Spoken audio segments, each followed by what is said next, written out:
کہ حروف ہجا جو ہیں جن کو حروف مقطعات کہا جاتا ہے،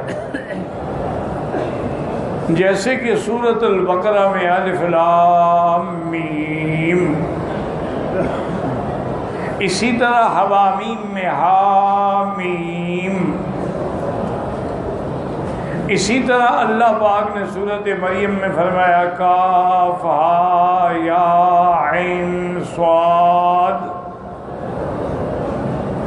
اسی طرح اللہ نے سورۃ الشعراء میں فرمایا کہ حامیم عین سین قاف۔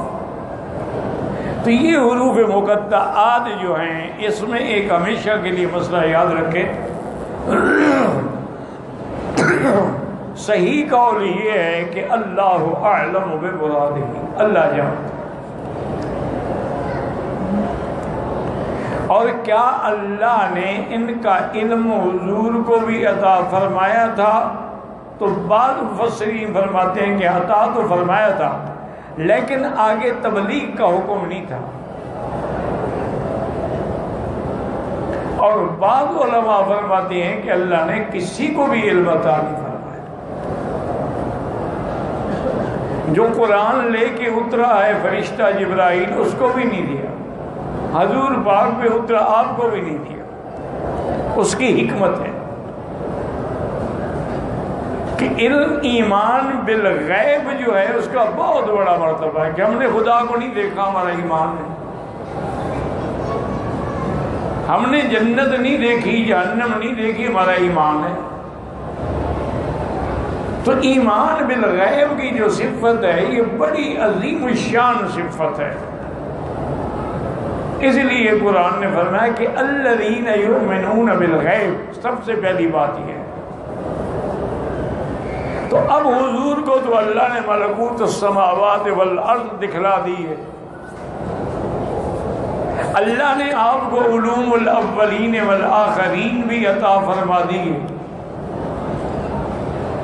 قیامت تک آنے والے فتن کا علم بھی عطا فرما دیا، اور اللہ تبارک و تعالیٰ نے قیامت تک جو فتوحات ہونے ہیں حضور کے صحابہ کے ہاتھوں پہ، تابعین پہ، بعد میں مسلمانوں کے، وہ بھی بتلا دیے۔ تو کوئی ایسی چیز تو ہونی چاہیے تھی نا جو نہ بتلائی جاتا کہ حضور کو بھی ایمان بالغیب کا درجہ حاصل ہو جائے۔ اس لیے مفسرین فرماتے ہیں اللہ نے کسی کو نہیں بتایا۔ اور اسی طرح ایک مسئلہ یاد رکھیں کہ جن چیزوں کو اللہ نے بیان نہیں کیا ان میں بحث نہ کیا کرے۔ ابہموہ کما ابہمہ اللہ، کہ جن چیزوں کو اللہ نے مبہم رکھا ہے تم بھی مبہم رکھو۔ اب دیکھیں اصحاب کہف ہیں، اللہ نے نام نہیں لیا، بس نہیں لیا، ٹھیک۔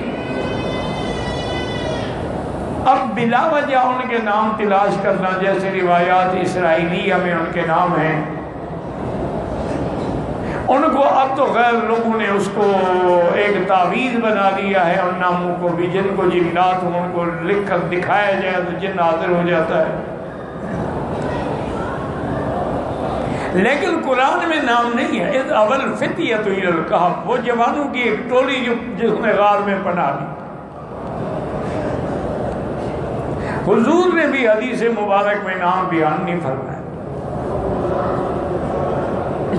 اسی طرح اللہ تبارک و تعالی نے سورۃ یوسف علیہ السلام کا عظیم الشان قصہ، احسن القصص، لیکن ان کے بھائیوں کا نام کیا تھا وہ قرآن میں نہیں ہے۔ وجاء اخوۃ یوسف، بس یوسف کے بھائی۔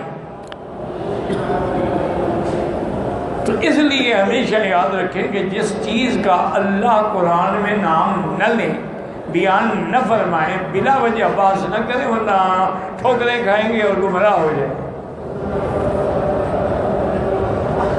جیسے آج کل کے جدید مفسرین ہیں اور کچھ قدیم بھی، انہوں نے جیسے ان حروف کے بارے میں ترجمے کیے ہیں اور لوگ بڑے سر دھنتے ہیں، جی دیکھیں سبحان اللہ، کسی مولوی کو پتہ نہیں تھا، اس نے بتا دیا۔ وہ یہ کہتے ہیں کہ الف لام میم، الف سے مراد اللہ ہے، لام سے مراد جبرائیل ہے اور میم سے مراد محمد الرسول اللہ۔ لوگوں نے کہا سبحان اللہ سبحان اللہ،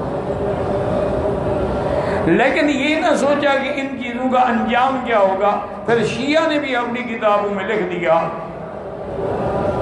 کہ کاف ہا یا عین صاد، نے کہا کاف جو ہے یہ کربلا ہے، ہا اور یا جو ہے وہ اشارہ ہے ہلاکت یزید کا، عین جو ہے یہ عطش حسین کے بارے میں اشارہ ہے، عین صاد جو ہے یہ صبر حسین کے بارے میں اشارہ ہے۔ اب انہوں نے بھی تو پھر تعویلات بنا ڈالی۔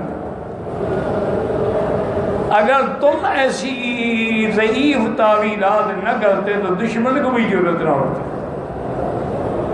اب آپ دیکھیں نا کہ آپ لوگوں نے محبت میں آ کے، عشق میں آ کے، اذان سے پہلے بھی صلاۃ و سلام اور بعد میں بھی صلاۃ و سلام پڑھنے شروع کر دیے، جو نہ حدیث میں ہے، نہ حضرت بلال نے پڑھے، نہ ابی محذورہ نے پڑھے، نہ عبداللہ ابن مکتوم نے پڑھے، نہ خلفائے راشدین میں پڑھے گئے، لیکن ہمیں محبت ہے جی ہم صلاۃ و سلام ہی پڑھ رہے ہیں نا۔